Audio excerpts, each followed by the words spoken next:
This government meeting is brought to you by Eastworks and our local cable subscribers.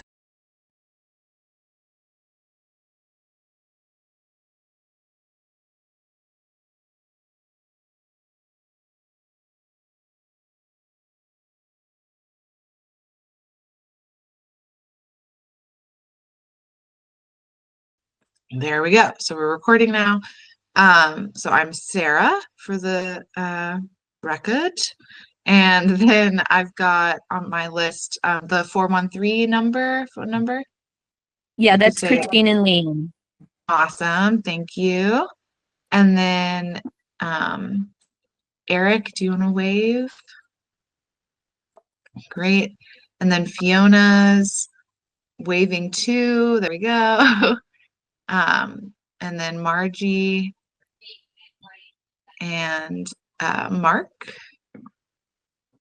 And Practically Prepared is actually Kathy. And then Ryan,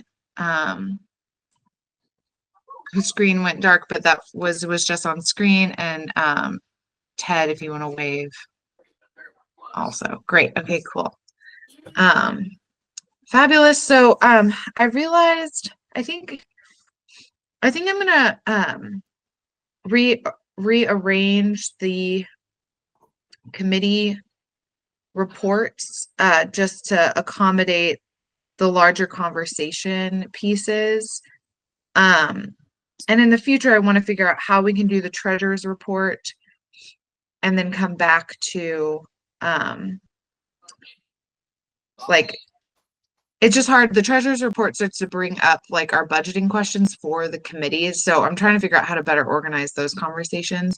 But so my thought for today is we'll run through outreach because there's a lot to talk about there. Then we'll do operations really quick, pollinator, volunteer hours, events, governance, compost, and then end with the treasurer's report.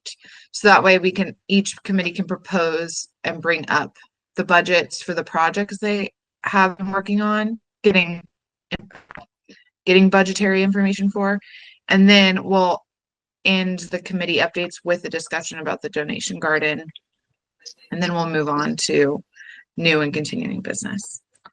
So that's my hope there. Oh, great. Who's joining? Awesome. All right, Karen's here too.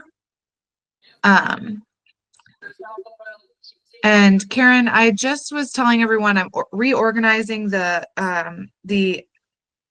agenda a little bit. I'm going to start with outreach, then do operations, then the pollinator garden, then volunteer committee, events, governance, compost, and then end with the treasurer report, and then double end with the donation garden conversation, and then talk about some of the new business, which is the opening workday.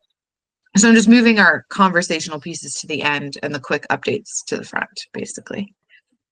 But with that said, I do want to open up the beginning of the meeting to Kathy, if that's okay, because she wanted to talk about her garden's status as a, I don't know, explain what's happening.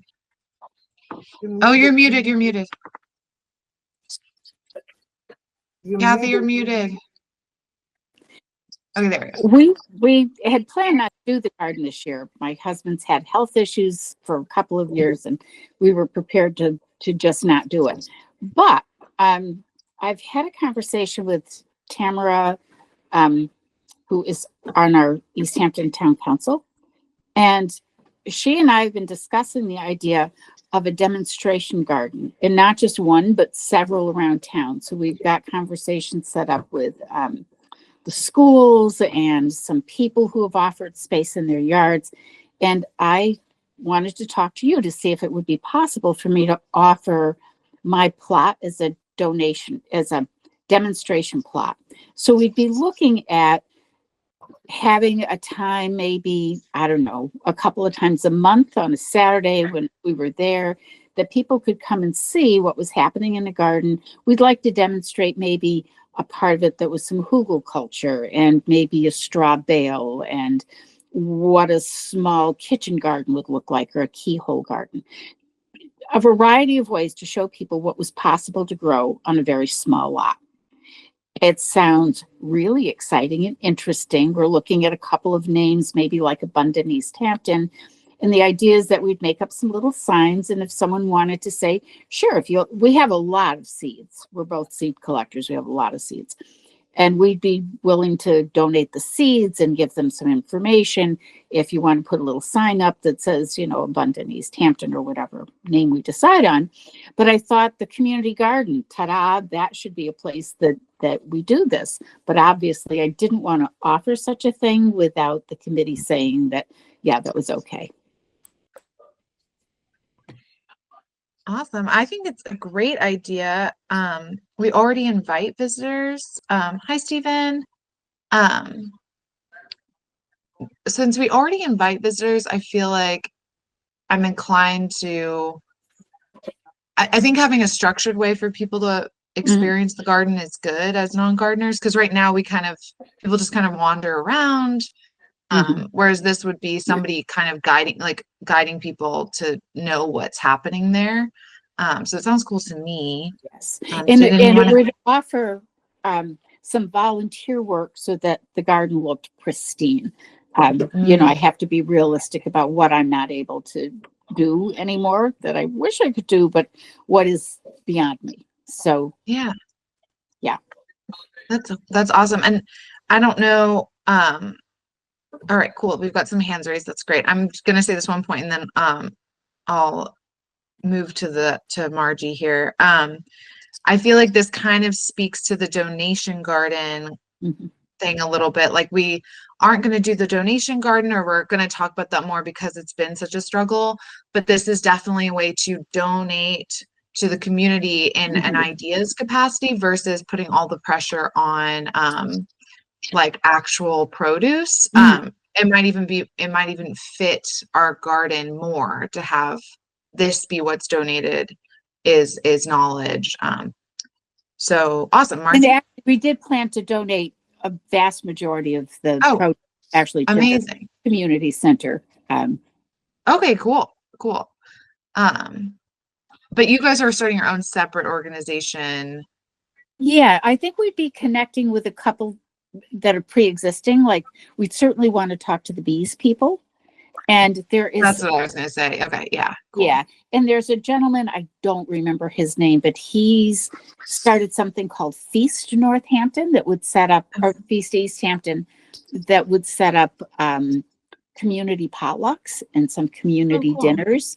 And yeah, I think any place at this point that we can get together community-wise and look at food security is going to be really important. Awesome. All right, Margie. Can you hear me? Yeah. Yes. Okay. It sounds like a good idea. I'm wondering, would this just be for certain groups that are like not just individuals coming together? Because I have some concerns about people who might just come back. Like who are these people who are going to come and see the demonstration garden? And how do we, if it's like controlled groups, like from schools or other agencies, I just value my time in the garden for quiet time and not having a lot of people coming and walking through and asking questions. And I'm wondering how that would be. The only word I can think of is controlled, and I'm not sure that's the right word, but how that would be managed. Oh, I think control is a pretty good word. And it matters because obviously I can't be there all the time.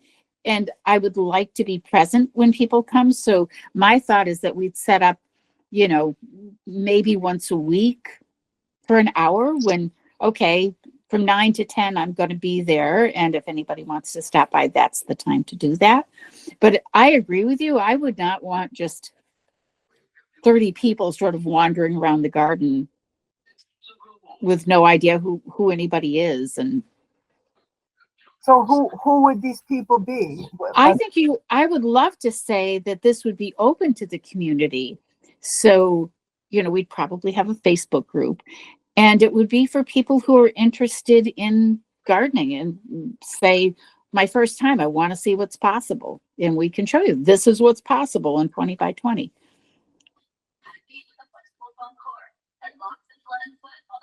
Mark? Missing somebody. Yeah, I'm wondering if we were to approve and support this, if it could be a thing where people who want to come for this hour would sign up. I feel like that would give us a little more control of, who's coming and if, there's any problems. And maybe you would limit how many come, because you certainly don't want 50 people coming at a time. That would be a little unmanageable in my mind. So I would suggest something like that, just to have a little more control, supporting what Margie references, which is, we want to enjoy our gardens in peace, and also, and at the same time, certainly expose people to gardening and agriculture and food supply. I think that's all good, but I think it has to be thought about carefully. It's so funny you'd say that, worried about 50 people. I'm worried that nobody will show and nobody will be interested. But you're probably right. It's best to be, prepared for the idea that there might be 50 people.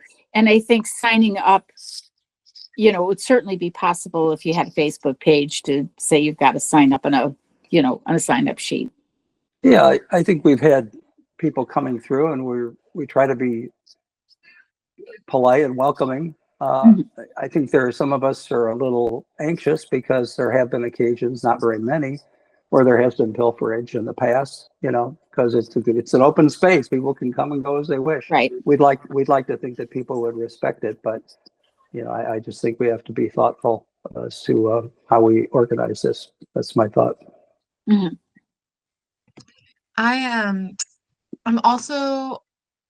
really liking the idea of seeing how of the community garden being a participant in this, for sure, because I think that community gardens can mean so many different things, and how they serve, and what community they're expressing and coordinating with.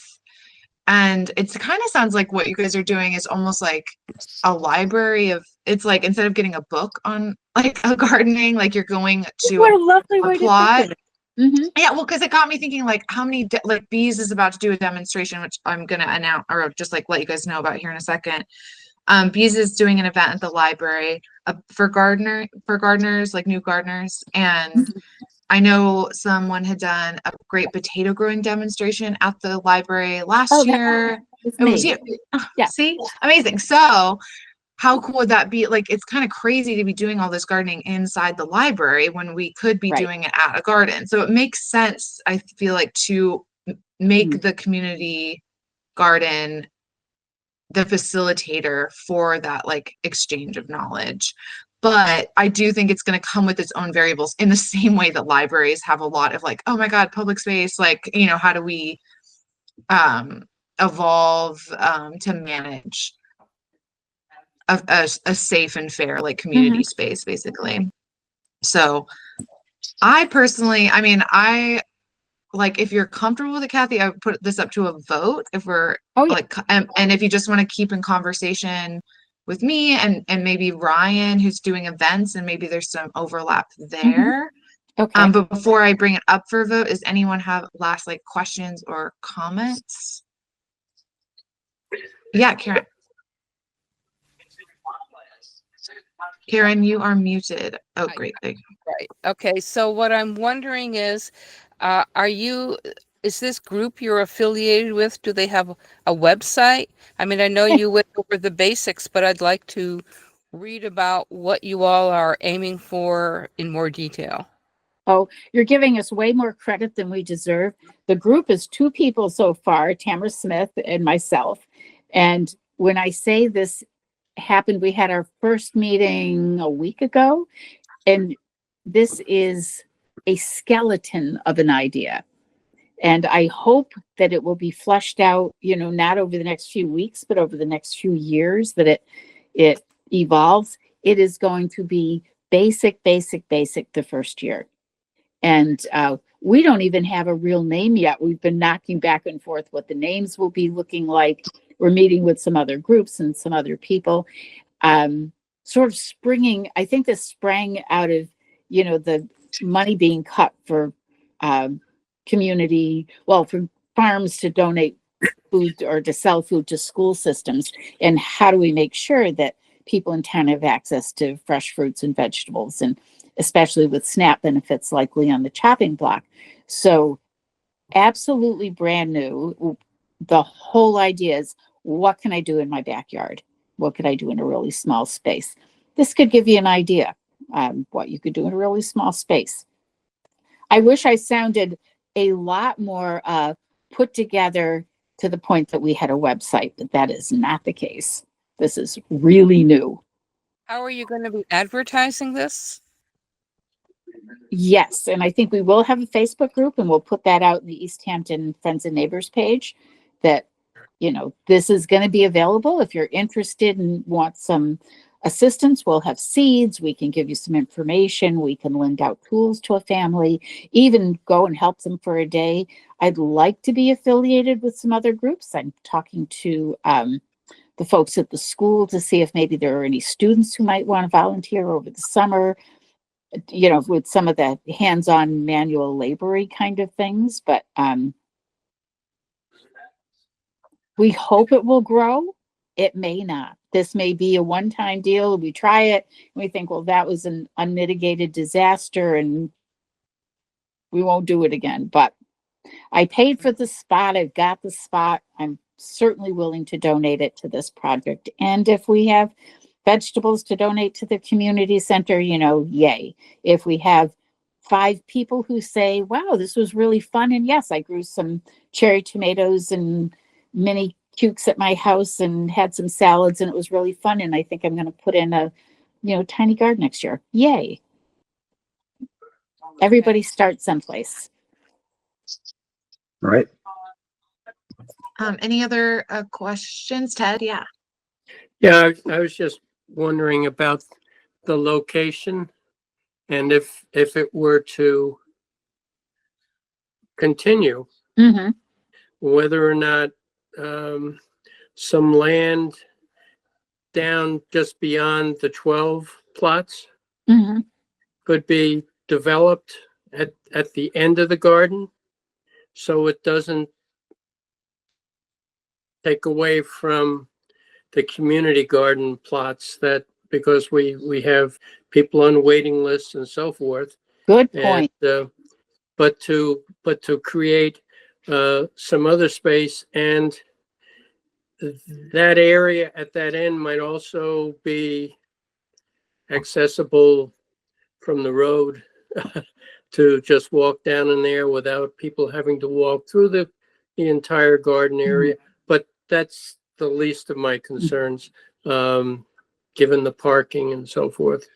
But if things are small, relatively small, it might be possible to develop, and in the future develop more demonstration ways and let it grow. That is such a good point, because you don't want to devote, when people are waiting for garden spots, you don't want to devote a whole spot. One of the good things about my location is I'm the very end and the very corner, so I'm really away from everybody. Right. It's kind of ideal for if you were to expand, like Ted said. I was like, yeah, that plot's right there. Any other comments before I add another comment? Cool. I guess I'm interested, maybe instead of us like making an approval of the project in a very formal way, maybe like we want to hear more and we're like interested in pursuing work in having the space be what you want it to be, and like maybe touch base again after you've met with other people and fleshed out more of the ideas. Okay. Because I think Karen's right. Like maybe just, you know, the more you think things out, the more we'll be able to say that, announce to even the other gardeners, like this is what's going to be happening in plot, you know, 11, no, 12. 12. But I also feel like this kind of connects to some stuff I hope we can talk about during outreach today is like, I think we're at a really interesting moment with the garden where we might need to come up with a mission statement about what we want the garden to do. And if we have enough people in the community just eager to have a place to grow things without having to necessarily own a plot, like maybe we can talk about expanding what a membership in the garden looks like. I don't know, but that's like a whole discussion that this is touching on. So I guess if you're comfortable with it, maybe a yes, like let's keep talking about this. But Yeah. if you don't have to come to another meeting, you can send me a big email and I can update everyone next week and we can vote or next month and we can vote then. Or That would work fine. I'm going to be meeting with Tamara again. right. And I've got a couple of other people. I'm going to go to that gardening workshop, and I assume Same. that I'll run into folks there who want to talk. And yes, I actually know how to flesh it out to make it look a whole lot more professional than, well, we had one meeting with 2 people and now I want to do this. It does seem like a really big ask, and I appreciate you being thoughtful and taking some time. I love it. I mean, we had a gardener use their plot for like a school, like a summer school project one year. So it feels like it's related. It's like is related to that. So it feels like it's a yes, but maybe just wanting to know more and see what the other organizations say too. Right. And like maybe I don't know how big a demo garden could, like a demonstration garden could go for them, and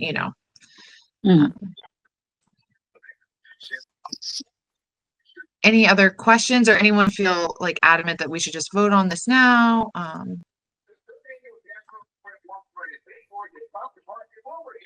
Let's see. Yeah, Margie. I would definitely need more details before I feel, like I can vote. It's like too vague. So I think that's a good idea. Okay, cool. Yeah. Awesome. So I think some of the main concerns, that we might need answered, Kathy, are just how are you going to get memberships, or how are you going to control the demonstration participation days, like who's coming, and how many people, and then like how to just keep us privy to that in case like we're doing an event or something, I don't know. Right. And I should have mentioned, one of the things that we talked about is, even if you weren't comfortable having people come, that we could take, videos and pictures throughout the year and maybe do something in the annex at the library, in September, that was much more of a up there for a few weeks and people could take a peek and see what was there. And I'm doing the seed saving at the library as well, the seed bank. And, combining it with that and looking for more seed donations. I don't know. Those were just some ideas, because it did occur to us that you might not love having, a lot of people. Awesome. Well, thank you so much, Kathy. That's great. I do wonder, are you going to stick around for the rest of the meeting, do you think? Or I could stick around until 8 o'clock. Okay. Well, in case we don't get to it, maybe, I don't know what Ryan's schedule's like, but if you guys might want to be in conversation, Ryan was kind of wanting to coordinate with doing a seed exchange, or like a conversation with the seed library. It just sort of sounds like there's a lot of ambition to do things for the community within this community garden. So if you guys can talk, and then, because I love being overextended, maybe I'll talk too. And yeah, it would be great. Okay. Awesome. Well, thank you guys. All right. That's so great. Awesome. Okay. So now I'm going to move on to, well, does anyone have anything they want to add to the agenda before I move on too far? Yeah. Something about wood chips. Okay. Okay, great. I'm going to put that in the new business area. Okay. And then, anything else? Great. So, I would like to accept last month's minutes, the minutes of the, March meeting. I move to, go forward with those minutes as they are recorded. Does anyone second the motion? Second. Thank you, Ted. All in favor? Aye. Aye. Great. Wonderful. Perfect. So next, let's go to outreach. Is that me? Yes. Okay, so I think, I'm not sure if we have one open plot or no open plots because we have either 8 or 9 people on the waiting list. We have quite a few new people. And there's one person that Sarah reminded me in his email. He said he's moving to the area, but it wasn't clear if he's actually moving to Easthampton or not. And he's the next person on the waiting list. So Sarah was going to contact him and find out if he's in Easthampton or what, because it doesn't seem right to offer him a plot and then he winds up in Florence or something like that. But I think we figured out that if he's not sure yet, we could go to the person after him and then just keep moving down a plot. And then I got a very interesting email from a man named Mark who wants to be on the waiting list, but also wants to be involved even if he doesn't have a plot. He loves gardening and he just moved into an apartment and he can't garden and he would love to volunteer and do whatever is needed, which I think is great. And that might even fit in with the demonstration plot. Yeah, Absolutely. works out, or donation plots or thistles, whatever. There's so much to do, and I told him I would bring that up at this meeting and then get back to him. I invited him to the meeting or to future meetings. He couldn't make tonight, and then Sarah had the great idea to see if he wants to be on the email list so he can get the emails that we send out. We haven't heard back. I don't know. Have you heard back about that, Sarah? I did, yeah, and he said he would be interested in being on the email list. I'll put him on there. Yeah, and I just to jump in really quick, I feel like one thing this got me thinking about is since we have started doing monthly work days, and because Ryan has a lot of ideas for other events, and now we kind of have Kathy coming up with like some ideas for basically like a long-standing event kind of. If it might be something we want to open up to in general, people who are on the wait list to say like, we don't have a plot, but if you want to be on the email list to know about work days, we could have people engaged in, some people don't even really want a garden, they just want to get to know people. So it could be cool to open that up. I'll send out an email to the people on the waiting list and ask them. Well, is anyone opposed to that? Does anyone feel like, that would be? That's a good idea. Yeah, we got it. Oh, sounds great. Cool. Well, that would be great. Maybe we can add that to the correspondence. I did also want to offer, I'm wondering, would if we trusted any of these gardeners enough, could we offer them one of the thistle plots for free to see if they could get it working again and maintained? Or is that not, does that feel like too risky? We should decide first what's going to happen with the thistle plots. Well, I was going to start the compost operation on top of them, but I don't need to do that. I can do the compost operation somewhere else if. Well, let's make a plan. what would the risk be, Sarah? What kind of risks are you concerned about? The risks of opening them back up was just the reason we closed them down in the first place, is that it seemed like we couldn't get gardeners to stay long enough to stay on top of the thistle. And I'm like the barrier garden, and it's a lot to stay on top of, but I'm there all the time, so I can stay on top of it. But it's kind of why I'm tempted to have it be free, like to say, like, you don't have to pay for this, but like you have to you have to like really do it kind of thing. Yeah, Karen. I think we have to be really careful about putting a compost pile on the thistle plot, because we have one of those plastic composters at the house, and the weeds adjacent to that get huge.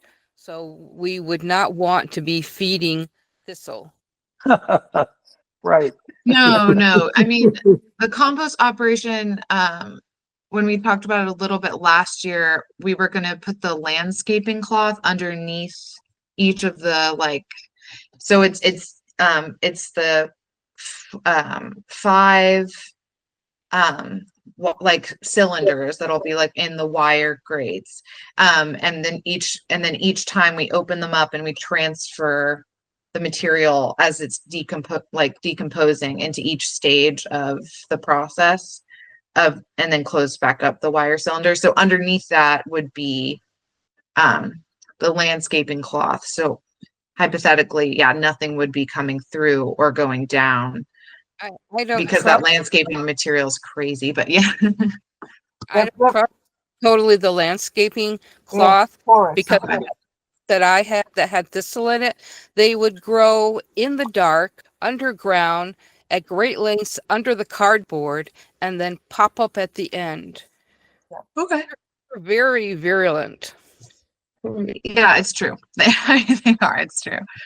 Margie, what were you going to say? No, I'm just thinking the landscaping cloth I have used didn't control weeds 100%.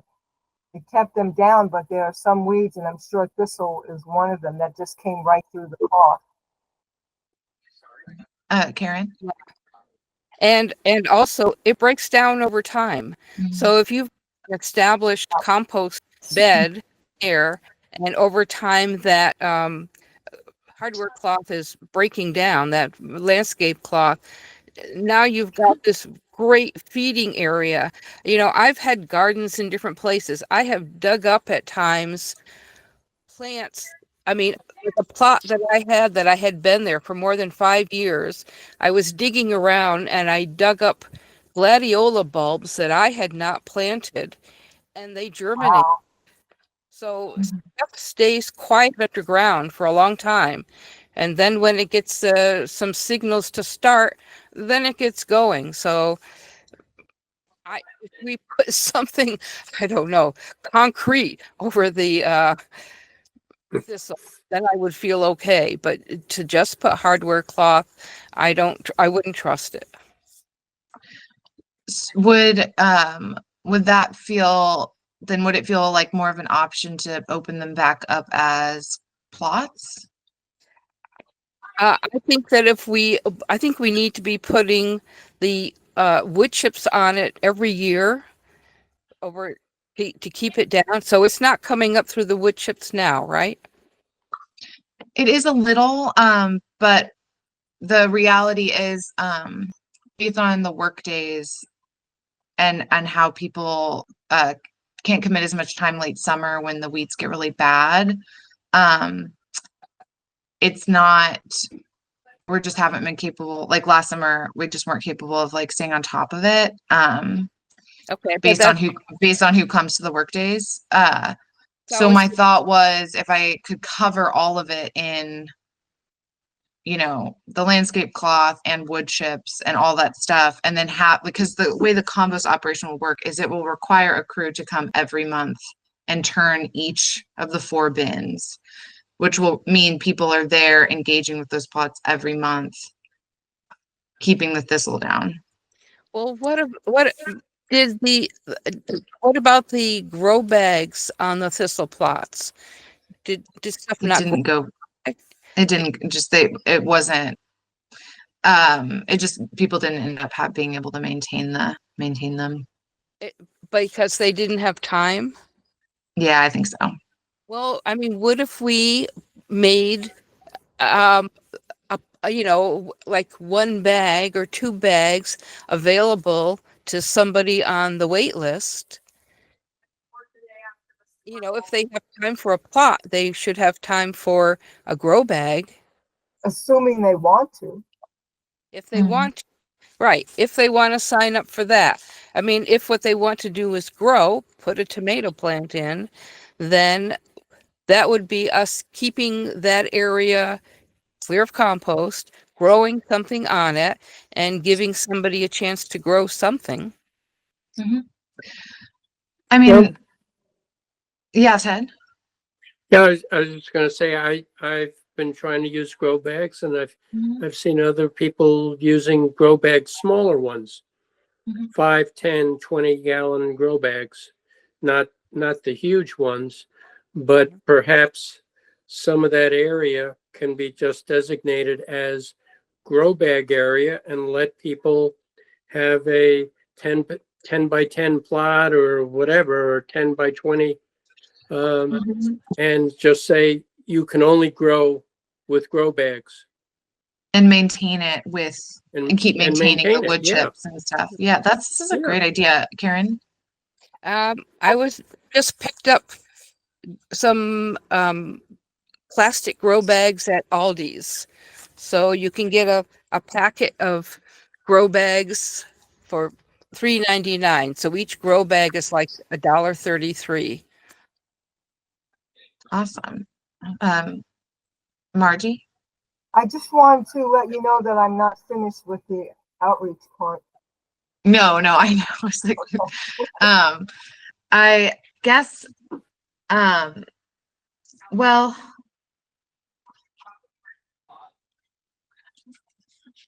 Margie, what are the last updates you have for outreach? Because I'm tempted to vote on if we want to open up these plots, but if what you have to say after this kind of makes that irrelevant, I don't want to.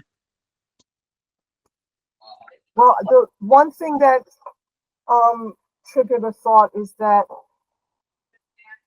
there's a new contact person at Town Hall. I think she's the town clerk. Her name is Mary Ann Giza. She's really nice. Mary Ann, 2 words, no E after Ann, and Giza. We've been in touch. Ted, I think you met her. Yes. Yeah. She's replacing Barbara. Yeah, and she's really nice, and she's been sending questions to me and applications, and some people have not been submitting applications, and she didn't know if that was okay. They've just been giving a check. And I put it out there, and Stephen had responded that everybody must sign an application, and it's for liability purposes. So I'm thinking that if these people are just going to come in and volunteer, they still need to sign something for liability purposes, even if they don't pay a fee. That is a good question, or that's a good thing for this governance committee that I'm hoping to create. Could be tasked with making forms like that. So, because that would be something easy to have just like on a Google Drive, that then if Kathy's organization starts up, they could just print those off, have the people sign them when they arrive at the garden, and then get them to us so we can like have that. I don't think it's for visitors. It's for people who are working in the garden. I didn't. Right. Sorry, for the people coming to work at the demonstration, the people visiting to work at the demonstration plot that day or something, could sign something. So would people who are visiting not just be looking, they'd also be working, or is that 2 different categories? It sounded like the demonstration garden would be exclusively for people doing a workshop, meaning the workshop might entail working the plot as part of the learning experience. But that is kind of maybe part of the second phase of hearing the more fleshed out plan for the demonstration garden. But my point, I guess, for this purpose, for your specific question, we could easily make a form that could be used. even for, like you're suggesting, grow bags, and people Yeah. on the list could grow in the grow bags, and this man Mark wants to volunteer, they all have to sign something. Great. I can, right now the governance committee is me. I'm going to bring it up when we get there if anyone wants to join it, but that is something that, you would just, as the outreach committee, you could say, okay, governance, we need a form, and then they would make it. Ted? Or first, sorry, Karen had her hand up first. I'm sorry, and then we'll do Ted. Oh, you're muted, Karen. So there's the day when people show up and they, get their plot and get their key if they're going to do it. So if we put in the newsletter that people on the waiting list who would like to grow something in a grow bag, then they would need to show up that day and sign a form, sign up part of that form for the liability, so that they would be covered, that we'd be covered. They could do it on that day. Ted? I was just going to ask maybe Stephen if some of the liability could be addressed with signage at the garden. That's a good point.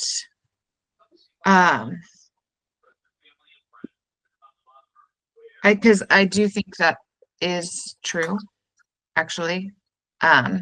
Just saying, like, if you enter this space, it means these things is, You enter at your own risk. yeah. Basically. Why don't I look into that? Yeah, wouldn't we need to check with the city for that one? Let me coordinate with Ava to see, because Ava is our like our representative with the sustainability. Sorry, I just have to write this down because it's the Conservation Commission, and she's really great. And so she was also wondering, trying to navigate her relationship with Mary Ann in terms of, we do so much work through the secretary, but now we have Ava, like, is any of that gonna, or the clerk, is any of that gonna, do we need to redo any of those conversational pipelines, basically? But at least, it sounds like Mary Ann is doing perfectly fine picking up this clerk work, but Ava might be a good person to reach out to ask about this liability stuff, and maybe even have her look over our form and see if it's covering what it should cover for people to be signing anyways.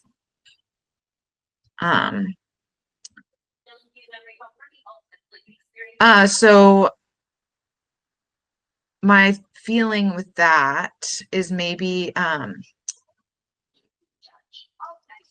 I guess we probably shouldn't admit anyone on the wait list to these, to the thistle plot grow bags option until there is a form in place that everyone can review. And then we can start announcing that participation. But then I kind of feel like it would be cool if on the opening workday, all of those new gardeners who might be interested in taking over a thistle plot raised grow bag could be there. So I guess I feel a little torn. Sorry guys, the screen changed. Okay, Margie. What about on the application, there's just this little clause that says, I don't know the exact words, but if you're signing something that says the city's not liable for any accidents or whatever, we could just take that part of the application and have someone print out their name and address or whatever information we need and sign that instead of introducing a whole new form. Yeah, I mean, I think that's essentially exactly what would be done. But the issue is less what would the shorter form say, or what would it look like, and more, are we prepared to start engaging with a separate set of, we will have our 20 by 20 plot gardeners. And then we'll also then have to have like an admission process for people who, hey, like here's the form for you to sign if you're just going to be coming to work days, send them that form and have them sign that. And then a separate conversation with people like, all right, so instead of the 20 by 20 plots, we have these 10 by 10 plots that you can use only grow bags in. Do you want to do that? They're a cheaper price, and you know, that wouldn't be a separate form. It would just be a different understanding of what their plot is. So are we talking about charging people for grow bags on the thistle plots? Well, we're having a few conversations at once. So I would like to separate them if we could. So the form conversation, I guess I will make a form that we can use so that anyone can participate in any aspect of the garden, be it having a plot or showing up at a work day, or if we potentially work with Kathy, there is going to be a very basic form about liability issues that we can provide to everyone. So that will be something governance will work on. So in terms of outreach, we need to decide with the thistle plots if we're going to open them up as an option for gardeners. What does that look like? Do we want them to be free plots because they're harder to navigate?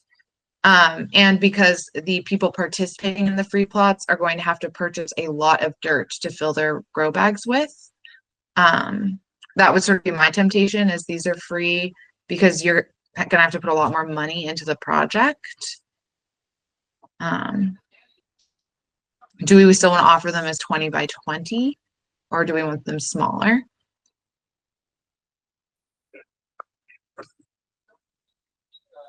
Any immediate opinions on either of those questions?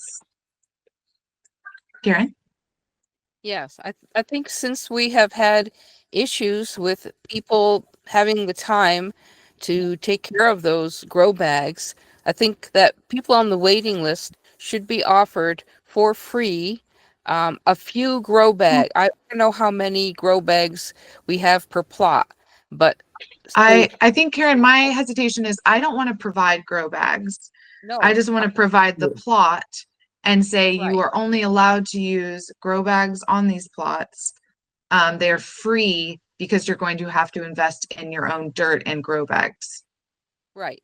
But we should put a limit, like, you know, we can say you have a quarter of the 20 by 20 foot plot, and you can, if you want to put some grow bags, and we can mention, like right now, Aldi's has some, but other places also have them, and you will have to provide your own dirt, and they have to sign the waiver, but because they may not have time themselves, you know, for some reason, people are not following through on those. So if we had a few people who would follow through, grow something on those plots, then that land would be used for something useful and the thistles would be contained.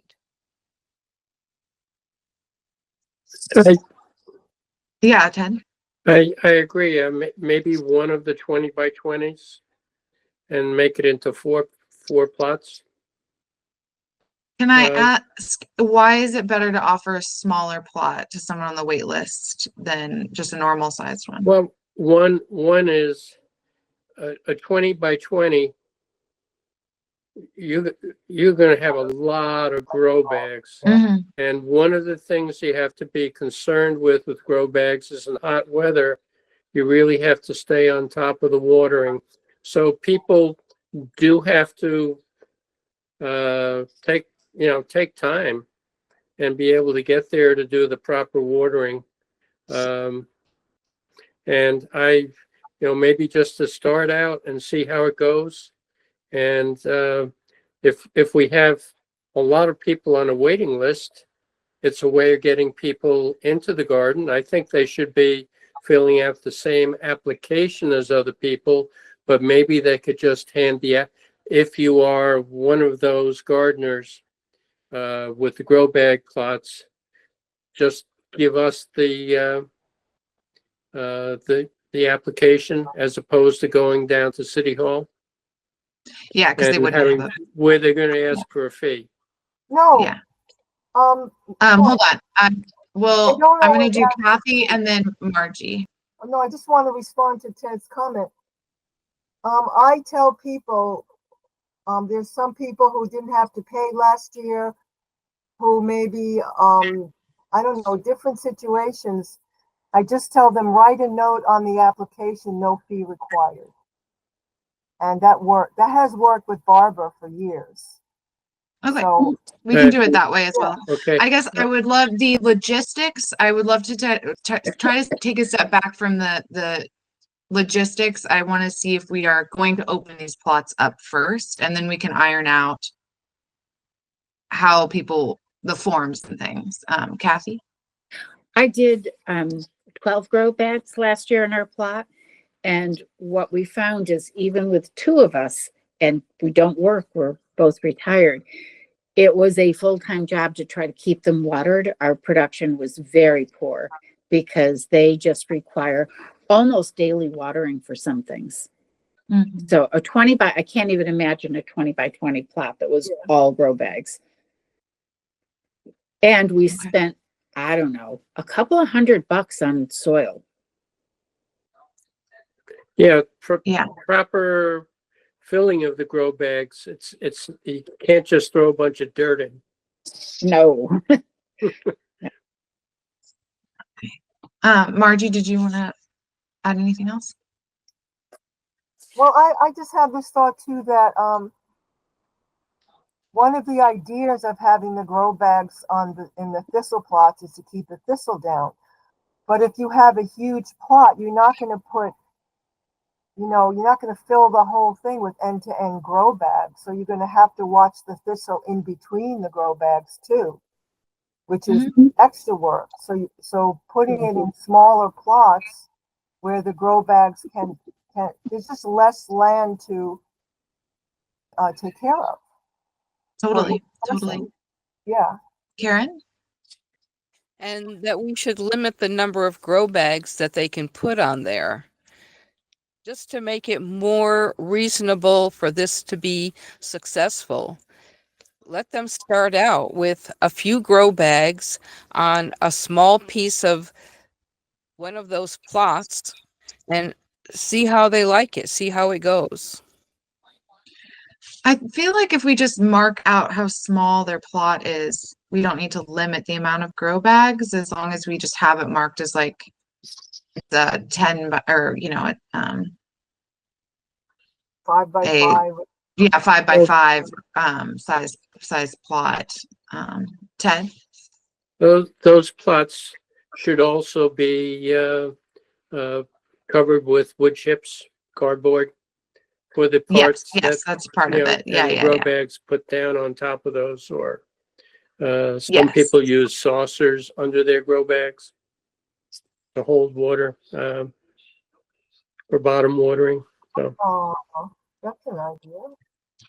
Okay. So it sounds like we are all interested in opening these up for use in a grow bag capacity where the requirement is that you maintain the thistle via wood chips and cardboard underneath the grow bags and over the season. Can I ask then, is there any objection to making these plots then free? They have to be free. Great. And then how small do we want to make the plots so we know how many are now available to offer?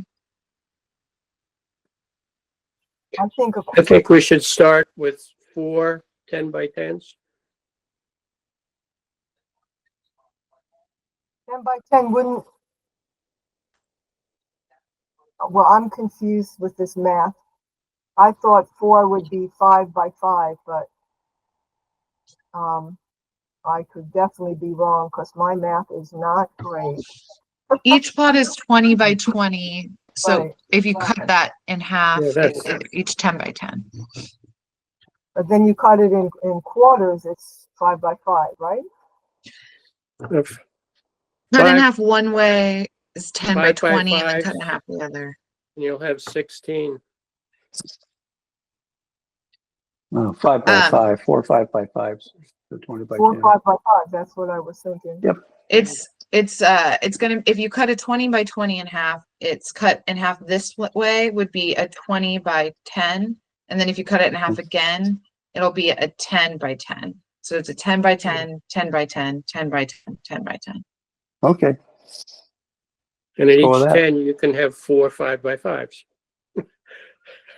Yeah, Totally. Eric? whatever you. If you use the grow bags, the kind that we used in the thistle plot last year, you would probably fit 4 in a 10 by 10. It would be a pretty tight squeeze, but you could probably fit 4 of them in each of the 10 by 10. Maybe encourage doing 3 so that you have some walking room between them. It wouldn't be symmetrical, but it would fit better. Are you're talking about your large bags? Yeah, those are the same ones that are also in the thistle plot right now. There's a couple in there. Okay. Yeah, I was just thinking of sometimes maybe one of those and some other just individual smaller grow bags. Okay. Leave it up to awesome. the gardener. All right. So here, my motion is that we are now going to offer free 10 by 10 plots. We're going to open up. We have 8 people on the wait list. I'm tempted to open up 8 of them. We technically have more than that available over there, but open up 8 10 by 10 plots that are to be maintained via grow bags only, with an awareness of keeping the thistle down with wood chips and cardboard. Does anyone second the motion? I second it. Second. All in favor? Aye. Aye. Awesome. That's great. I have another This might answer it. I'm not sure. What I'm pondering is I might write out a very clear explanation of this for you to send to these gardeners to say, this is what we're offering you. And if they say yes, say they cannot, we will be setting, there is no way I'm going to have time, or any of us will have time, I don't think, to map out these quadrants before the opening workday. So these gardeners would come and set up these plots and start working them on the opening workday and not before. I'm seeing. I think they should have the opportunity to go and look and see what they're getting into before they say yes. I would be happy to go out there if maybe somebody could help me. Mark, you available? Sure. And set up. We already have them staked out for the 20 foot plots, and I think we can divide those up. Can Fairly my hesitance is my schedule. I just want to meet. So I guess all I'm saying is I want one day to offer to these 8 people to say, hey, all of you meet me at the garden this day. I'm going to show you what a thistle plot looks like, and you can decide if you want one or not. Versus coordinating that many more meetings before our opening work date in May. So if Mark and Ted can map those out, do you mind mapping them out? Do you mind getting me a date that you'll have them mapped out by? So that way by tomorrow, I can create a date. When do you think you will need them? I mean, When is the opening workday? it'll be we'll have to talk about that. That's the new business, but I imagine it's going to be the first weekend of May, or the first weekend of May is what Ryan and I talked about. So Mark, are you available sometime next week? We can. Yeah, definitely. Okay, I'll talk to you. okay, great. Yep. So we'll get it. We'll try to get it done by the end of next week. Let's give us that. Is that okay? Okay, perfect. That's perfect. And then look at my schedule here, Margie, and I'll get to you a draft of like what the hell these plots are. And and anyone who's interested that you contact, give me their information and I'll do a when is good with them Give you to make sure I can get all of them. Okay. You mean Now- the email addresses? Yes, so what we'll do is It's on the you'll drive. send them, I'm gonna give you the email that says what a thistle plot is, what we're offering them. And so if they say, yes, I'm intrigued about what this means, I will then get their emails. And then with like that list of people that you give me, I'll coordinate a day to meet with all of them at once to show them the plots and then tell you, just like we do now, where I go and I meet with a gardener and show them the plots and then I tell you which one they chose. And if, and so I'll just do it basically the same way, but just with these smaller plots, and people might decide they don't want one. But I'm a little confused about the process of contacting you. There is a very clear email list. There's several lists on the drive. One is interested gardens. And if you scroll down to 2025, all the gardeners on the wait list and their emails are there, and it's marked whoever received a plot, it's marked offered a plot. And if great. So you're saying, I was just going to treat this like how we've been doing it, where you means coordinate with the new gardeners So and then you tell me when to meet. I tell them to contact you. That's what I use. Exactly. Okay, So I was going to have you do that again, but if not, I'm happy to just email them personally if you'd I rather. thought you were asking me to send you their email addresses. No, I'll be doing what we usually do, which is you'll send me their emails. You send me their emails inadvertently again once you've confirmed that they are being offered something. I see you on emails that I explain what's going on to them. Okay, yeah, that works. That's simpler. Okay. So I'm going to come up with, but I am going to send you the draft of what a thistle plot is so that you can send that to those people and CC me their yes, and then I can coordinate with them past that point. Does that make sense? I should wait until I hear a yes before I CC. Yes. Just like when someone expresses interest in a plot and then you say, yes, we have a plot for you. I'm CCing Sarah so that she can show you the available plots. It's the exact same thing. Just the available plots I'll be showing. Okay. Okay. I get it. All right. Ted? I assume that the two that we're going to divide up are now C1 and C2. Yeah, that probably makes the most sense. The ones closest to the main path.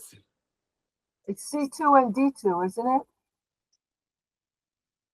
You could do it either way. You could do C1, you could work parallel or. I think we should leave I don't know, well, whatever you want, but I was picturing your project being down in the D1, D2 and leave the other up on the main pathway. Yeah, it's C and D. So it might be a little bit more convenient for people who have to. Makes sense. Get up there a lot. And then we would have to divide them up into C1 Northeast, C1 Northwest, Southeast, Southwest. Yeah, we got to identify them. Yeah, you can identify them however you want. You could give them names if you want. Like I'm in B8 South for my half. And Norman is in B8 North. I think we'll eventually have to come up with street names, probably. Yep. That's probably 42nd and Thorn. Yeah. Exactly. Okay, fabulous. So is the decision to so I don't say the wrong thing, just so the record is correct. You're gonna do, C1 and C2 are gonna be the new opened Yes. up motions. Great. C1 and C2. Great. Okay, awesome. And we're going to reach out to Mark and offer in general to people that they can be on the email list for work days, even if they are not gardeners. Awesome. Anything else for outreach? I have a question about what you Yeah. just said. Am I going to email the people on the wait list before I get your thistle plot description to tell? I would think we should just do the one email is probably easier. Okay, and include in that if you want to be on the contact list and join in projects, even if you don't have a plot, or Mhm. or you'll do the thistle thing. Yeah, I think that Okay. sounds right. Yeah. Give them options.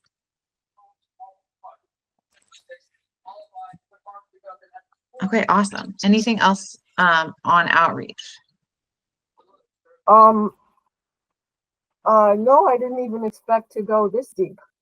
I know I didn't either. I'm really glad we did though, because that wait list was amazing and kind of freaking me out to have so much interest. So I'm glad we've come. It keeps coming. It's awesome. It's so awesome. Okay, great. So Okay, well, I'm just gonna wait for your email, Sarah. yeah, thank you. And I'll try to do it tonight. I'm so ambitious with saying stuff like that. So what's going to happen is I'm going to do it in the morning and I'll get it to you in the morning. Well, I might not Soon get it enough. till Monday. Okay. Cool. Great. All right. So I'm going to do that in the morning. I promise, actually, though. All right. Operations, which is Mark because Frank isn't here. Oh, yeah, Frank and I haven't spoken. I don't know if he's getting ready for the mowing season or anything like that, but I can say that the shed, based on our inventory last fall, is in good shape, and I think we have enough tools. However, as the season goes on, it would be, if people are missing something they think is important, please contact me, and we'll see if we can make appropriate purchases. I think we have, hose, shovels. I guess wheelbarrows we're okay with, various other items. But if you think we're missing something, let me know. That's all I would have to say. I don't know what Frank's done so far. Margie, you've got a hand up. Yeah, I have between 6 and 8 new they look like pretty good nozzles. So wow. Yeah, I've been scooping them up when I see them on sale. Some of them look really nice. Oh, I'm just gonna see what I have at home for my own use, and I might even be able to throw a few more in. But don't you want to save these for like Christmas stocking stuffers or something? No, I don't do that. Well, so my grandchildren are not interested in those type of things. That's the only people I get presents for, my kids and grandkids, and there's no gardeners in the crowd except when they help me. So Margie, you say you have acquired some nozzles. Are you wanting to, give them to the co-op and be reimbursed, or what are you proposing? It's a donation. You want to donate? Okay. You said 6 to 8? Yeah, about 6 to 8, but definitely 6. I just have to look. I have to attach my hose here and see, because I want to choose the best one, honestly. Of course. Well, that's very generous. Thanks a lot. And I think it'll make a difference. Yeah. I want a good one by D5 also. I don't want to donate all these nozzles and then get a crappy one. Right. If there's defective nozzles, Christina's informed us that we can pursue the manufacturer and get a replacement or a refund. So that's good to be aware of as well. As long as they're not old. Yeah. No, lifetime guarantee. Yeah. Right. Christine? Yes, if we have seeds. I have a quick request for the hose nozzles and the bottom attachment. Last year, I didn't have to water a lot, so I had problems getting the brass hose nozzles off because they all corroded. When you use aluminum and you put brass on it, there's galvanic corrosion and it basically fuses it on. And that's like why you can't get the hose off of the water, the main water line and the nozzle. Because I can't use the old school brass nozzles because they're good for power washing. They're not good for watering plants. So I like to put my own nozzle on. And last year, couldn't get any of them off, which is a real issue. Also, on the bottom of the hoses, you get a shower every time you use it. And that's also galvanic corrosion. And how you can avoid that if you're using cheap aluminum parts is to get an adapter. And they're usually plastic. They're under $10 a piece. And then you don't have to wrench things off and damage pieces. So adapters would be a good idea. Okay, when we get stuff put out, Christine, let you and I chit chat and identify ones that are going to need help, and then we can make appropriate purchases as needed. Yeah, because when something is fused on, to avoid it fusing, you really should take the nozzle off at least once a week, so it breaks off. But like I said, last year I didn't water a lot, so it didn't come off 4 times a week and fuse together on several of them. And it's just one of those things. You damage your hose just trying to get things off then, and then you're buying more hoses because they're leaking. Yeah, let's check into that when we set we'll up. We'll take a look. We'll take a look at it, or just see I don't even know if you got all the nozzles off last year. Oh, I think so. I had no problem with the brass one, by the way. Yeah, but maybe they're all corroded, and then it'll start all over again. But we'll talk when we see each other. Yeah, good. Okay. Thanks. And Margie? I'm going to drop the nozzles off soon in the shed. They're in my car for when I pass by, but I'm usually just rushing. I have no idea what they are. They look good to me, and what I do at home is, I don't know if I did it this year, but I usually take it off, and in the garden, I've been using my own nozzle, and I take it off every time I water. Yep. So that is a way to avoid it fusing. And if we take it off even at the end of the season, I think because Frank had talked about last year or the year before, he couldn't get many of the nozzles off. They were fused. And the way to avoid that is to take it off every end of every season too. So, and I don't know what these look like, so I'll bring them and you can have a look at them and see if the adapters or what. Okay. Sounds good. Sounds awesome. And I think it sounds like if we get the plastic things, they're cheap enough to fit in the purchasing budget already. That's kind of allotted for, operations type stuff. So, but if not, we'll talk about it. That's awesome. Mark, I have the compost order on the new business, so we can talk about that at the end. Good. If there's any other operations questions or comment or news, Stephen. Let's see, you're muted.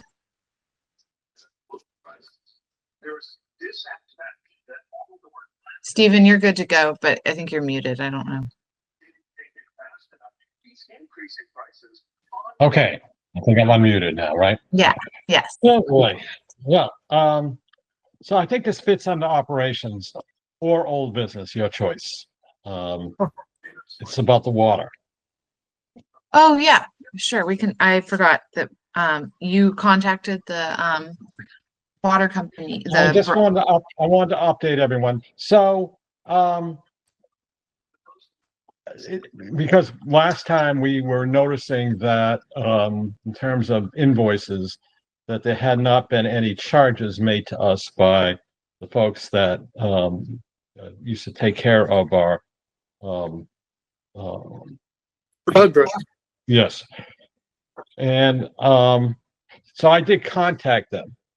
And it turns out that we had failed to contact them. I'll take responsibility for that. I was keeping up with the city and I think I just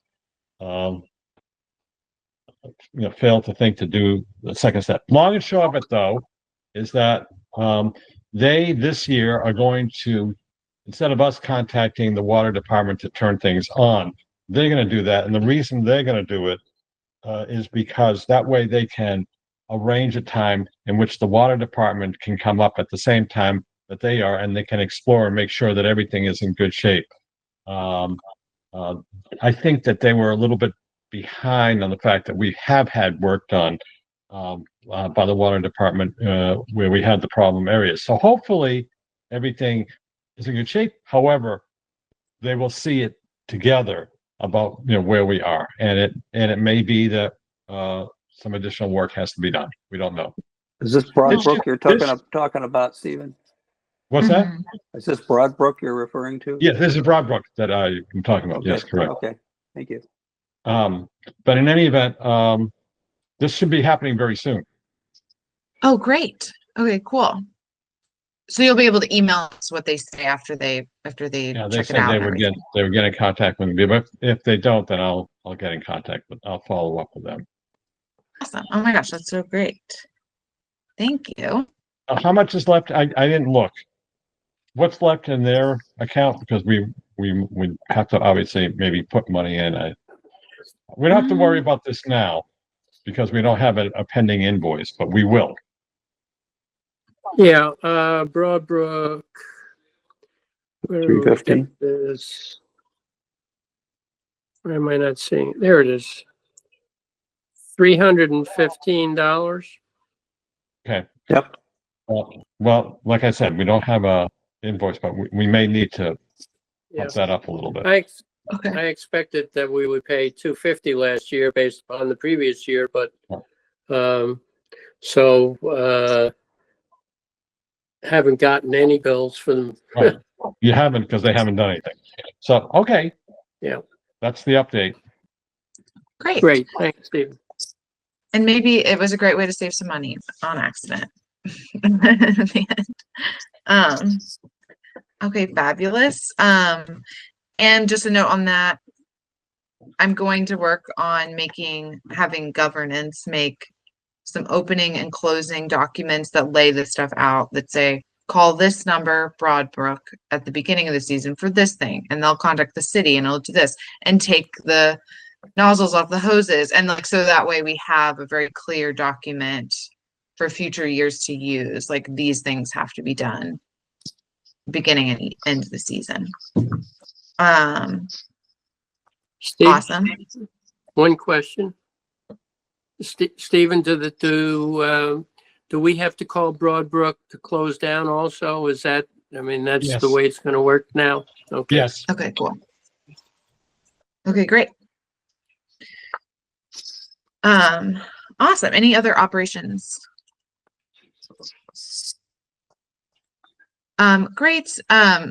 I have there's a new gardener who's going to bring some tools as well to donate. So, when that happens, we'll have more to add to the inventory. Just, Andrew is a new gardener who's got a lot of tools to bring. Next, pollinator. Any updates, Karen? Well, there's not much growing at this point. Last year, for the other beds, we figured out that one bed needs 8 cubic feet. And when we bought dirt from Easthampton Feed, it was 24 bags for $106.92. I'm not ready to do that at this point for this year, but Okay. I have to call them and check what their current prices are. And isn't there another place where we got dirt from also? Yes. The dirt that I bought at the end of the season. Mm-hmm. Yeah. Yes, I got that from the place in Hadley. Okay. I'm So forgetting its name, but between all the next meeting, we can figure out if it's cheaper to get the dirt from there to fill the 3 new beds, or just to go back to Easthampton feed. I have to find Okay. out their current prices. cool. And I'm also wondering, Mark, the place where you get the compost, do they offer topsoil? Yes. Okay. All right. So maybe we can do it through them. And so we can touch on that when we get back to the compost order. All right. Great. Any other pollinator updates or okay, No. awesome. Yay, great. So volunteer hours, no updates there, obviously. Events, Ryan, did you want to talk about updates there? Well, I think Sarah has given me generally more credit, or yeah, I don't have an abundance of ideas, but Sarah and I did need to just sort of talk about work days. And I think Sarah's going to talk about that later, but one of the main things we talked about was sign making for the plots potentially at the first work day, which I did draft kind of a basic budget for. Is this the right time to Yeah, go talk ahead about that? and say what the budget is, and then when we go through finance, we'll talk about each proposed project's budget. But yeah, you can bring it up now. Okay, great. Yeah, so we were just talking about doing wooden signs for every plot. So there's like 40 or 41 plots currently. And so just like 1x1 garden stakes, like 4 foot, and then maybe like 10-inch, like 1x4 board screwed into that, and we could paint them.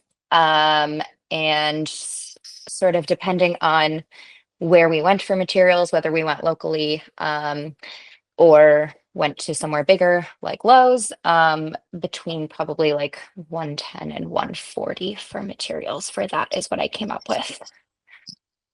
Does that include the paint and things, or is that all wood? Yeah, so that is paint. That is like colored paint. I think I have some white, like exterior paint that I would be happy to bring just to like paint them white first. And then that did include some like colorful acrylic paint to go on top. Cool.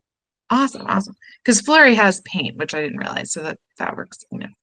There's a couple. We have accounts with people that have paint, which Got it. great. Okay. Yeah. Yeah, and we talked about just doing another like fall end of season potluck. I thought that was really great and a nice time to do that. Talked about the possibility of like a seed swap sort of thing at some point. And then something that I might bring up at the first all gardener meeting. Is that when we talked about Sarah? Yeah. I think at the one where everyone has to come. Yeah. Yeah. Was just like the possibility of if anyone had like if we wanted to do any sort of skill sharing. And if anyone had particular things that they would be particular skills they'd be excited about sharing, could be small things, like for example, I really like saving tomato seeds. If anyone was really excited about that, I would be excited about, doing a very mini like workshop on that. And maybe that could be associated with work days or something separate. So kind of just thinking through some other possible ways to connect and like, yeah, build community at the garden for people who are excited about it. Well, and I liked the thing that you mentioned too with the skill share stuff is if you can find out from everyone in the garden something they want to share and it's seasonal like that, you can kind of plan to be like, okay, great, we have like 3 people who know about stuff that has to do with early summer, like gardening versus, you know, the seed saving, you would be like, okay, so we can I'll have my event in the end of the year and kind of give you an idea about how to organize maybe some of the skill sharing stuff so it's relevant for the season depending. Totally. And if nobody wants to, that's totally fine. It just sort of I'm gonna make you do idea the that I was tomato throwing out seed there. one. I will do the tomato seed Okay. because it's very easy and I love Okay. it and I do it every I year. need to But learn. I need to learn. Awesome. I guess I do want to throw out maybe the dates that we talked about really quick so people can put it in their planners. The dates we talked about for the opening workday would be Sunday, May 4th, 9 to 12. And instead of doing 2 shifts, just doing it a 1 shift morning workday.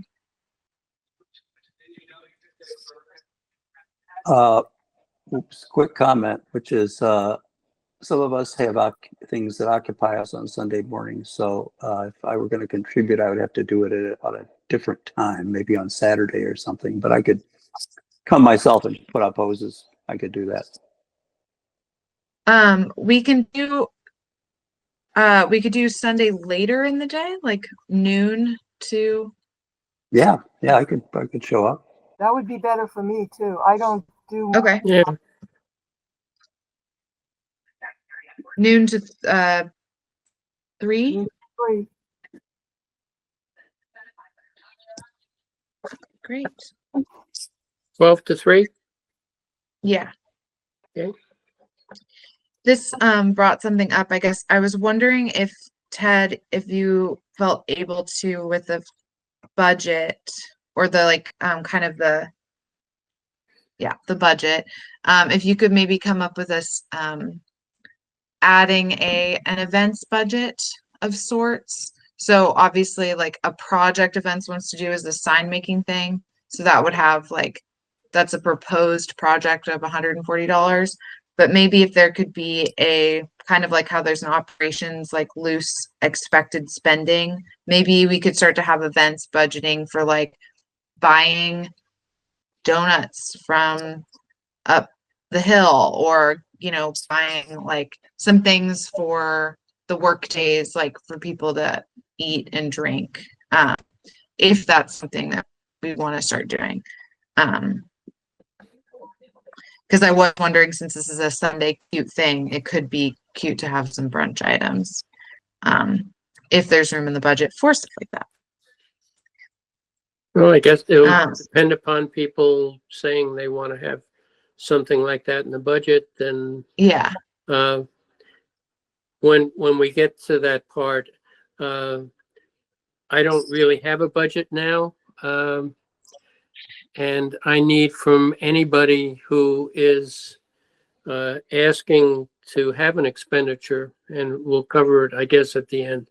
yeah, To give me an itemized description of the types of, whether you're buying equipment, servicing equipment, buying soil, you know, and what you think you're going to spend. And then I'll try to put together a budget. So we probably won't finally settle our budget until, unless I have all the information, until June. Preferably if we could do it by May, but I don't know if we'll have all this information in.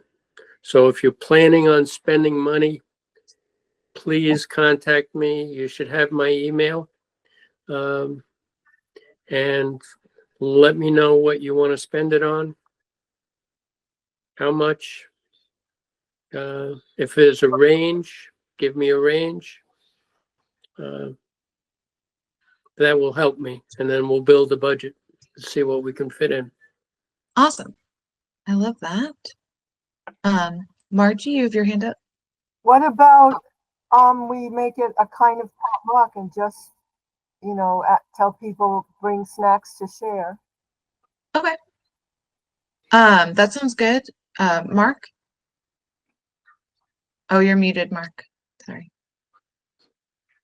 Yeah, I like Margie's idea. I think that's great. But in terms of expenses that people are anticipating, I think these things, we can't just assume they're all going to flow through. They have to be kind of approved by the committee. So, as Ted said, yeah, they need to be sent to him. And if there's some problem in terms of fitting them into the existing budget, let's not assume that we can just go do it. Let's get some approval.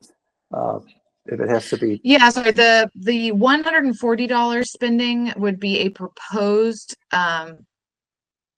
project to Right. then see if it fits in the budget. I'm asking now that we have an events committee to Great. start forming events as part of the larger yearly budget in the same way that we have anticipated spendings for the other committees. And then that information will be passed to Ted to incorporate into the garden budget. Right. So that Right. it balances out. We just want to balance the budget. That's all it is. We're not trying to make money. We're just trying to break even. Exactly.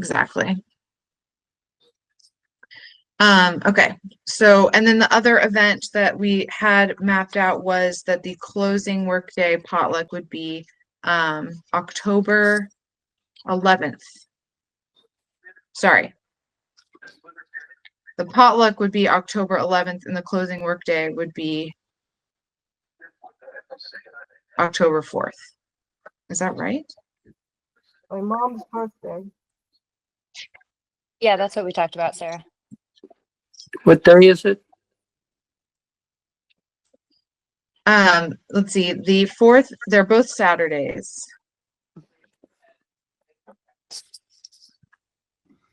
Could you repeat those dates one more time? I'm like, wait, should the potluck be before the closing workday? No.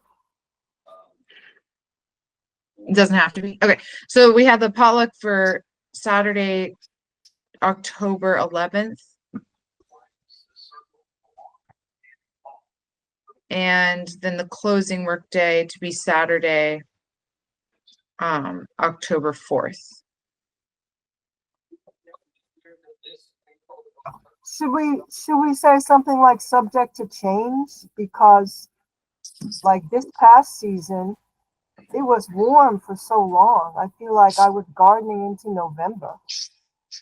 Not necessarily. Yeah. Oh, totally. For the closing workday, absolutely. Yeah. But that makes total sense. I guess it's Ryan and I just mapped out when every single workday for the year for the growing season is. So that's the last one we scheduled. But yeah, you're right. That one is subject to change. Totally true. Also, Sarah, do you want me to send out notes like I used to, or are you going to send? I was gonna say, there's 2 library events that are garden related that need to be advertised. So, and these dates that Ryan and I came up with, so I'm happy to do the notes this time. And then next time we can switch back since I feel like I've got all this random stuff to add. That's fine with me. I don't Okay, mind. cool. Love it. Great. Thank you. Okay, awesome. So that's events. Ryan, was there anything else before I shuffle us on? Okay, cool. Great job, guys. I'm loving this meeting. There's so much happening. It's so cool. Governance, I guess I'm curious, is anyone, show of hands, interested in joining a governance separate email list to meet with me separately to work on governance stuff? Next year. Ted? When I retire. When you retire, Ted? Karen, do you want to join too? Yeah. Hell yes. Anyone else? Okay, well, it's just gonna be us. No, I'm gonna ask the other gardeners too. But that sounds great. And I'll get us meeting here soon to talk about that stuff. The next thing then is oh my gosh, I failed at finding how much I'd proposed for the compost project last year.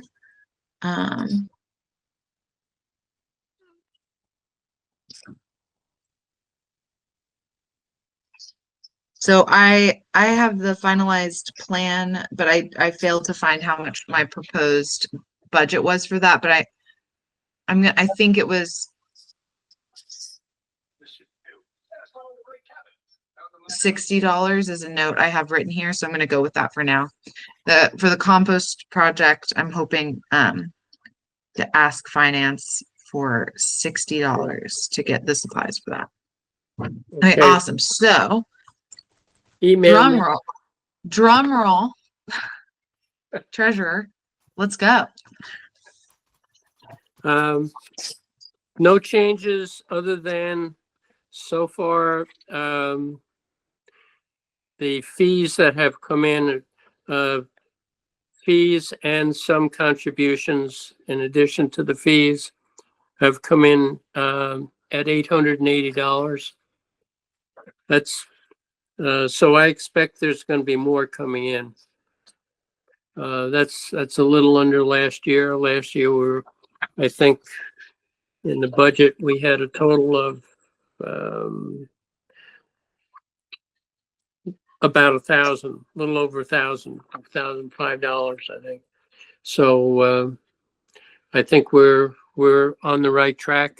And the only thing I would note is Barbara retired as of March 31st. Mary Ann is now the person in charge. She was the assistant. Barbara did go over with her how to do things. I think she's a little overwhelmed right now, taking on the full responsibility, and she does not have an assistant yet. So hopefully that will happen soon. So a few things have been going a little slowly, but I think she knows exactly what to do. And she's communicating with Margie, and she's been helpful to me. And so I think we're going to be okay there. And as far as budget, I just mentioned a couple of minutes ago, we want to begin to build the budget. So the categories I have right now are building materials, compost and soil, equipment maintenance, gas and oil.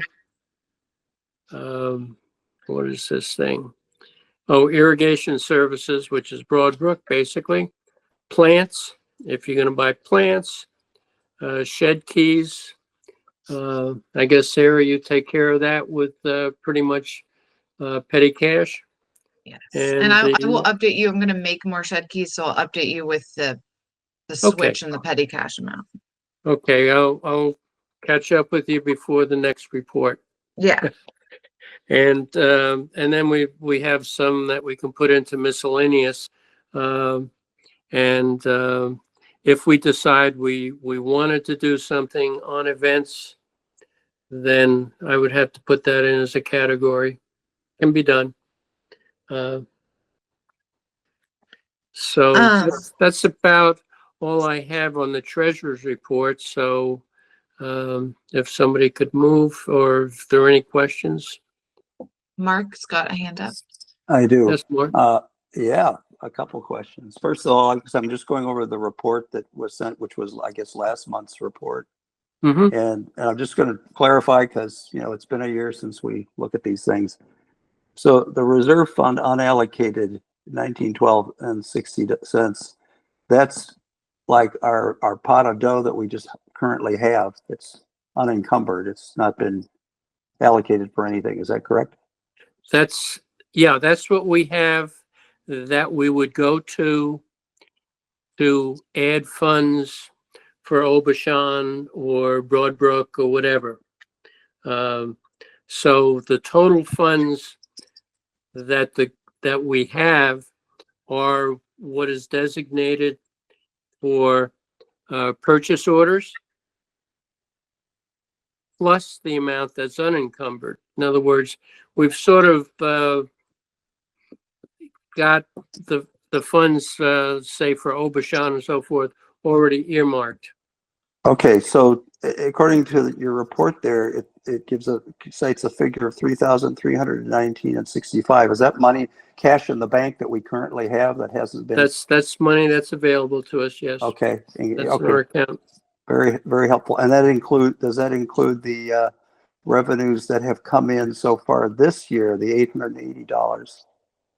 Yeah. It does. The new report would have the 880. That's the top line income or revenue. Oh, okay, the 880. So the 3,319 includes the 880? Let me just check the light. Yeah, no, it's 4,000. What am I looking at? 4,199.65 now. So that's money that's the total amount we have in the bank right now. That's the total amount that we have. Yes. Okay, that's what I'm trying to get at. So, because this report is a little difficult for me, but anyway, and how many plots do we usually sell, if you will? Is it 40 or more? I would have to defer to Margie on that, as to. I have to look at the map. I have to count it every time. What is the number? Hold on. I wrote it down last time. Just a second. I think I have it written down.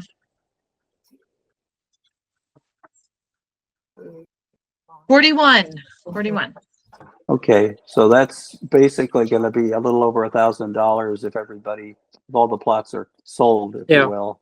Mhm. And that would be our gross revenue for this year, unless there's other contributions. Okay. Now I'm clear. Thanks so much. 40. Eric's hands up. Yeah, Ted, could you go down that list of categories again quickly? I missed two of them from the beginning.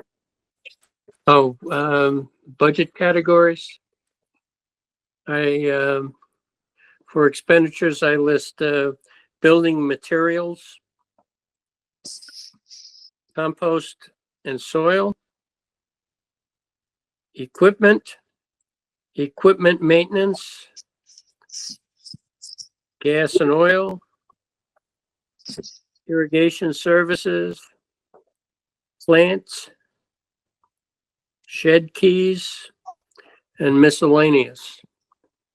All right, thank you. So I only missed one. Base that on what our expenditures have been over the last 3-4 years when I first started. So Margie? Yeah, I just counted on the map and I came up with 40. Oh, Because shoot. not counting the pollinator plot or the 4 thistle plots. I probably counted the pollinator plot is what Yeah. I did. So it is 40. there's $1,000. When We I should, first started, there were 46, and I think because the plot with the picnic table was counted at some point. But now there's 40 paid for plots. okay, that would be so we would have a minimum of $1,000, assuming Yeah. everybody pays the 25, and then probably a little bit extra on top of that. Can I ask Ted? I think I should have realized this before, but when you then do your budget for the year, your guest budget, are you only using the $1,000 or do you include us using any of these other funds? We can use the other funds. It's just that the only way we have of replacing funds are our fees. So I do try to maintain a pretty good chunk of money that we would have available for expenses that are unanticipated without having to increase fees. In other words, rather than to start draining that fund down, it doesn't mean we can't take a few $100s, but if we keep spending more than we take in the fees, we are depleting our Piggy bank. or piggy bank. Yeah.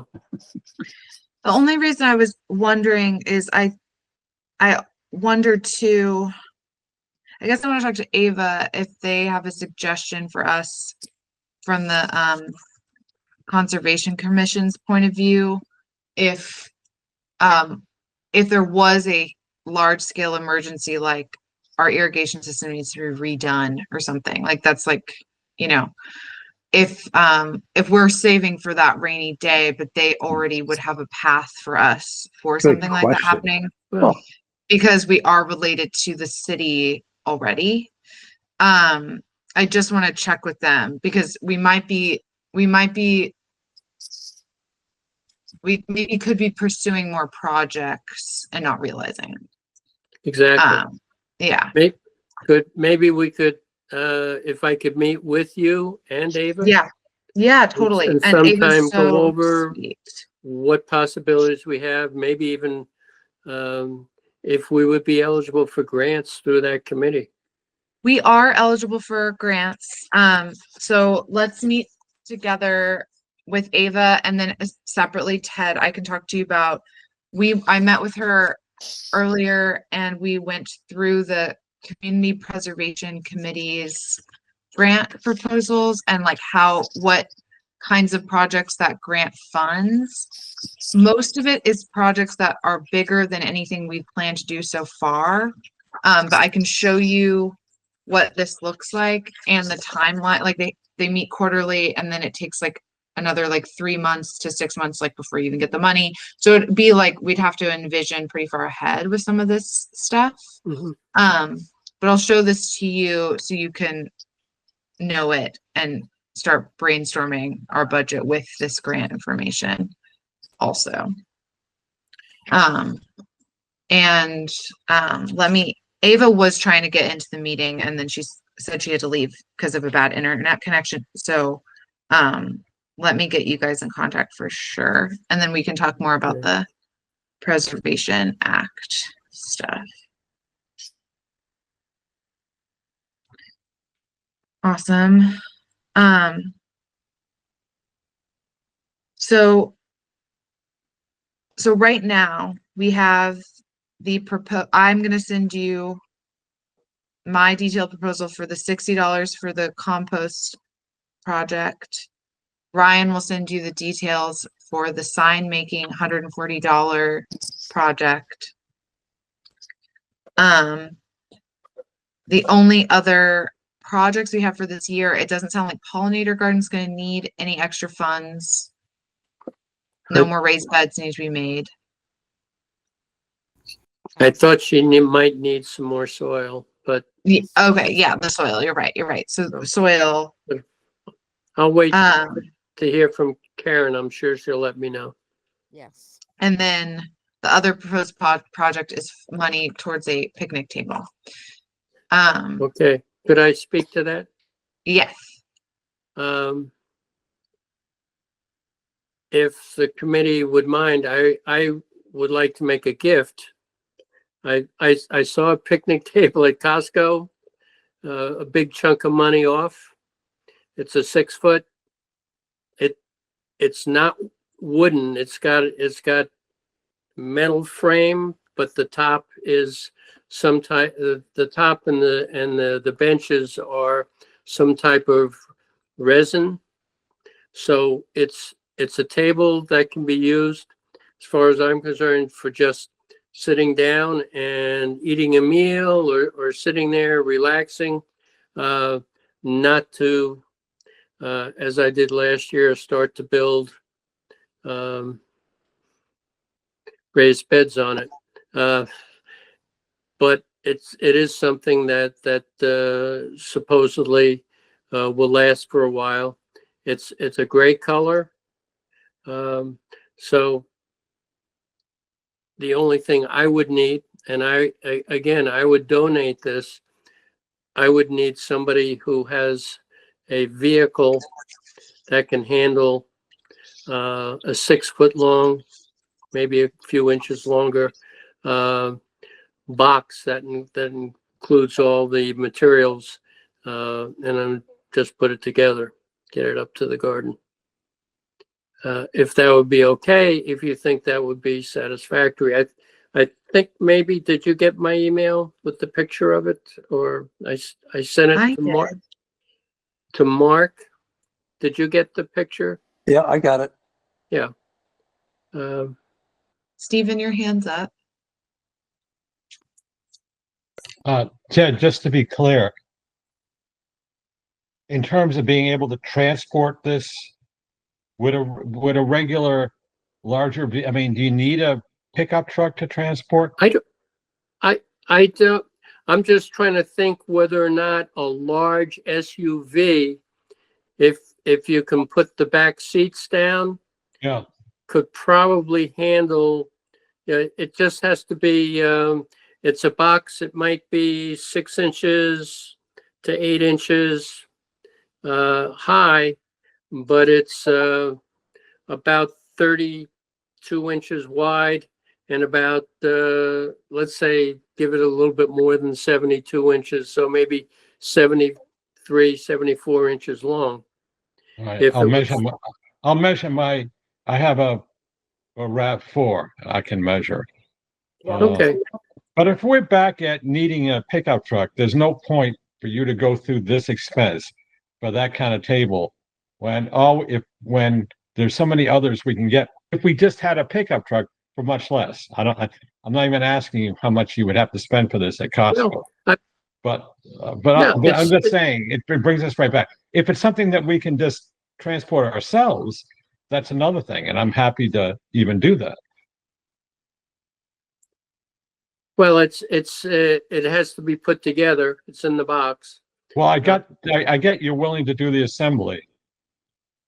And I'm willing to donate it just so that we can get that there. The old one is a danger. No, we can't. We need to move ahead on this. Yeah. So I just want to get something up there. It's extremely kind of you, Ted. But I'm just saying, if we're back to the whole pickup truck thing again, then we haven't advanced the discussion. So let me just do measurements, okay? And if you think we need 72 by 32, let me just see if I can accommodate that. Okay, that'd be great. Or if anybody has say that, I don't know if the RAV4 is the biggest SUV, but it's not the biggest SUV. Not going in my RAV4. Margie, you can go ahead. What about, Sarah, when you do the notes, just ask the community if anyone has a pickup. Has a truck? Yeah. That's a good point. Gilbert is sitting on my notes. All right, there we go. If we have a truck, I've seen just plenty of like 8 foot. I mean, 6 foot is fine. They've had 8 footers, real heavy wooden, typical picnic benches that could last eons. Any event. Well, thank you. I think you're moving the discussion, Ted. And if we can do this, and I'll frankly go ahead and talk among yourselves. I'm going to do the measurements right now. Oh my gosh. Why wait? That's a great idea. Only because it's nice outside. This work. Margie? I need to get off because I need to eat. I just came from work and jumped on this, and before I get a headache, I need to go eat something. Yeah, So, it's getting late. Can I just real quick say about the wood chip? I found another wood chip source. The last wood chips, or should I email you, Sarah? Or no, that's fine. Go ahead and say. I'm on this Easthampton next door neighborhood site thing, and someone was advertising wood chips, and I got his number because the last wood chips were full of jumping worms. So I'm wondering maybe it's too late because the new wood chips would have to go on the old pile, so it wouldn't make a difference. Or I could see what this man, his name is Cole Morrison, I got his number. I can see what he's offering. I don't know if it's a regular service or how much he has. It seems like a really small one-man business type thing, which would be kind of cool to support. So maybe he would just come, he could contact me when he has some, or we could contact him when we need some. I'm just wondering if there's any interest, maybe to avoid adding more of these crazy jumping worms to our wood pile. And we had talked about telling them to stop bringing things until we ask them to. So why don't I just find out what he can offer, and then I will send out an email. Yeah, if you find out what he can offer, and then if it's something where we can reach out to him when we need more versus, I think in general, just the automatic drop off started to not be very helpful for us. It was too much. And Right. like you said, not that great a material. So yeah, if you feel like he'd be another resource for that, that's awesome. Okay, thank you. And I second any motions before I go, so have a good night. Whoa, be careful. Bon appetit. That's okay, I trust everybody implicitly. Adios. Bye-bye. Enjoy your Adios. dinner. So anything else for the treasurer's report? Okay, looks like I can do it. Great. Great, that's so exciting. Okay, cool. Ted, thank you so much. It's so generous to donate the table. It's crazy. And Really Stephen, well, I'll give you a call. We'll When, coordinate. or let me know when it's a good time for you. Maybe, Ted, maybe we can go after the rally on Saturday. If you're going to that, in Easthampton. Yeah. Okay. Let me check on that. All right, just a thought. Okay. Sounds good. Pardon me. Okay, cool. So anything else for treasurer?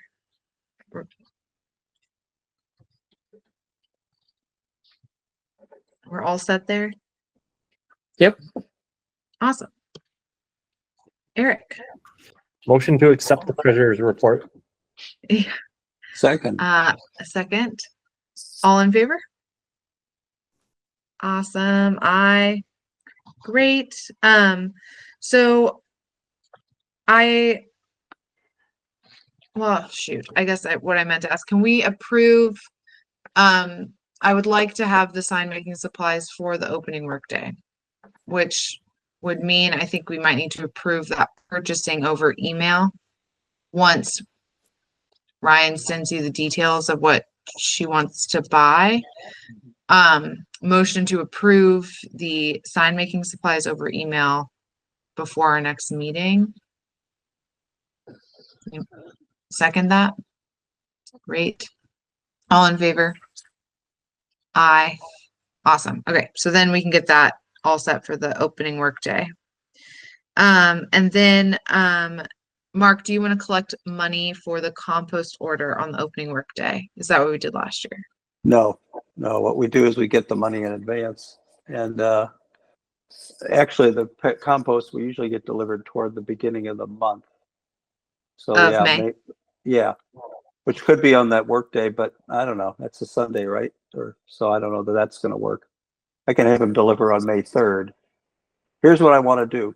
I'm going to send you an email with the details of how we go about this. But usually what's happened in recent times is people send me checks. So once I find out what the cost is, I'm prepared to do what we've done in the past and order 10 yards, and or at least to start with, perhaps more if there's a large demand. But usually the 10 yards was able to accommodate most people's needs, at least initially. Can I ask, is it easier, instead of having people mail you the checks, to have it be part of the opening workday to physically hand you the check? Well, that would be great if they would all show up, but I'm a little skeptical that that's going to happen. And so I want to have the money in hand before the guy delivers. Great. And because I'm going to pay him out of my own check. So I would say, Okay. yeah, I'm going to say, yeah, people, I think they did this last year. They sent me checks, and I'll give out my address. I'll send it to you, and people can just send me checks. And then Great. whoever who signs up, they get their compost, usually a quarter of a yard, or they can order more, but we want to make sure that everybody gets a chance to get at least a quarter of a yard. Can you do as part of the ordering topsoil and do a probably half as much topsoil as the compost? But it would probably be a separate truck, but yeah, I can find out the prices on that and get that to you. And if you want 5 yards rather than 10, we can. Yeah, I just don't know if everyone will order as much of that. So Yeah. Let me see what I can get the details, and I'll send you what's going on. And if there's no questions, then you can just send it out to the membership. awesome. And then is it okay then with that information if we approve over email Karen's purchasing of soil through that soil order with our funds? I Our don't garden know. committee funds? Well, yeah, it's a matter of, my understanding is we have to handle it separately. We can't pay for it out of our budget. Is that right, Ted? The only thing we could do would be to reimburse you out of petty cash. Which I could do. I think I have quite a bit of petty cash. It's right now from the keys. So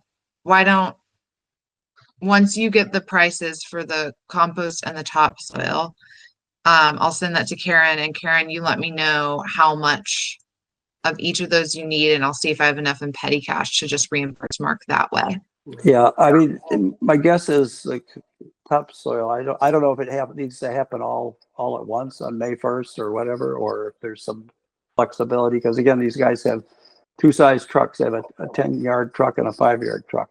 So Yeah, I mean, I guess I'm pretty lax on the urgency for any of it. Like, I don't think we even have to get it by the opening workday. We didn't.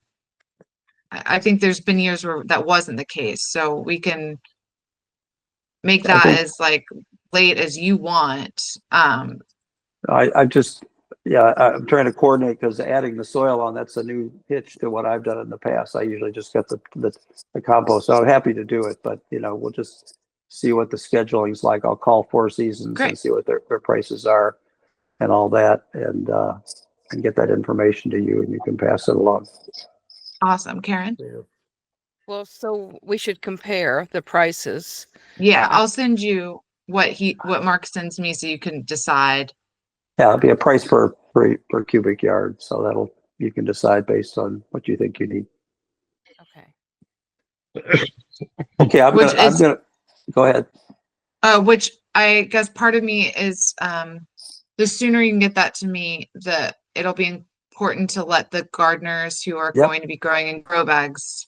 Oh yeah. They'll probably be ordering a lot of both things. Which may mean there'll need to be a second order, because I think we pretty much used up the 10 yards last year.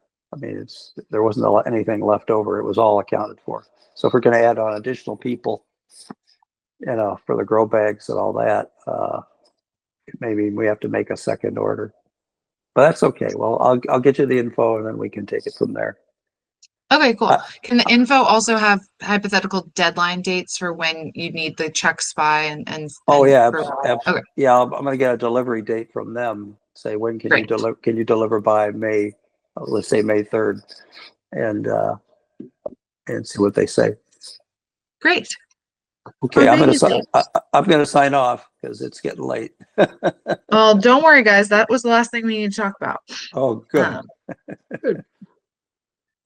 So the next meeting is the All Gardeners meeting, which is going to be May 1st at 7 p.m., followed by the opening workday on May 4th from noon to 3.